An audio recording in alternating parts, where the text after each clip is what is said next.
ఈ అమ్మాయి చాలా తెలివిగా మేకప్ సరిచేసుకుంటున్నట్లు నటిస్తూ ఒక ధనవంతుల పార్టీలోకి ప్రవేశించింది. కాని నిజానికి ఆమె అక్కడ ఉన్న అత్యంత ధనవంతుడి ముఖాన్ని స్కాన్ చేస్తోంది. స్కాన్ పూర్తవగానే ఆ చిత్రం ఆమె భాగస్వామి కంప్యూటర్కు చేరింది. ఆ తర్వాత వారు 3D ప్రింటర్తో ఆ వ్యక్తి ముఖం యొక్క మోడల్ను ప్రింట్ చేశారు. దానిపై చర్మం రంగులో ఉన్న ఒక పలుచని లేయర్ను స్ప్రే చేసి, కనుబొమ్మలు అతికించి, విగ్గు పెట్టి, అచ్చం అసలు మనిషిలాంటి ముఖాన్ని తయారు చేశారు. కానీ కేవలం ముఖం సరిపోదు. వారికి అతని వాయిస్ను కూడా కాపీ చేయాలి. అందుకే ఆ గ్యాంగ్ నాయకుడు మాస్క్ ధరించి స్వయంగా రంగంలోకి దిగాడు. అటువైపు పార్టీలో ఉన్నవారి భాగస్వామి కావాలనే ఆ ధనవంతుడిపై రెడ్ వైన్ పడేలా చేసింది.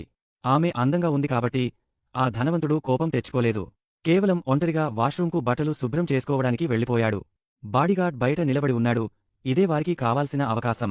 జిమ్మీ వెంటిలేషన్ డక్ట్ నుండి వాష్రూం లోపలికి దిగి మౌనంగా అసలు వ్యక్తి వెనుక నిలబడ్డాడు. అతను ఏదైనా అర్థం చేసుకునేలోపే జిమ్మీ ఒక గుద్దు గుద్దాడు. అతను స్పృహ తప్పి పడిపోయాడు. అప్పుడు జిమ్మీ ఒక కార్డు తీసి గట్టిగా మాట్లాడమని బెదిరించడం ప్రారంభించాడు. వేరే దారి లేక ఆ ధనవంతుడు మాట్లాడటం మొదలుపెట్టాడు. అతని వాయిస్ నేరుగా వారి హ్యాకర్ భాగస్వామికి చేరింది. అతను దానిని క్లోన్ చేస్తున్నాడు. ఈలోగా పెద్ద శబ్దాలు విని బాడీగార్డ్ వాష్రూం వైపు కదలడం మొదలుపెట్టాడు. బయట ఉన్న భాగస్వామి జిమ్మీని ముందే హెచ్చరించింది. వాయిస్ రికార్డ్ అయింది, కాని క్లోన్ తయారవడానికి కొంచెం సమయం ఉంది, కాబట్టి భాగస్వామి వెంటనే వాష్రూంలోకి వచ్చింది. ఇద్దరూ కలిసి ధనవంతుడిని ఒక మూలలో దాచారు. తర్వాత జిమ్మీ తన బట్టలపై రెడ్ స్ప్రే చల్లుకున్నాడు. తద్వారా అతను వైన్ శుభ్రం చేస్తున్నట్లు కనిపించాలి. బాడీగార్డ్ లోపలికి రాగానే జిమ్మీ గొంతు శుభ్రం చేసుకుంటున్నట్లు నటిస్తూ ఉన్నాడు. తద్వారా మాట్లాడాల్సిన అవసరం రాకూడదు, ఎందుకంటే వాయిస్ ఇంకా సిద్ధం కాలేదు. బాడీగార్డ్కు అనుమానం వచ్చింది. అతను లోపలికి రాబోతున్నాడు.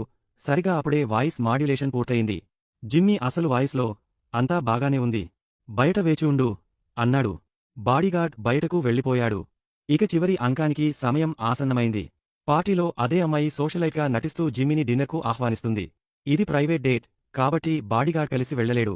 చివరికి జిమ్మీ అసలు వ్యక్తిలా బంగారాన్ని తీసుకుని తన భాగస్వామితో పాటు స్పోర్ట్స్ కారులో కూర్చుని అక్కడి నుండి పరారయ్యాడు.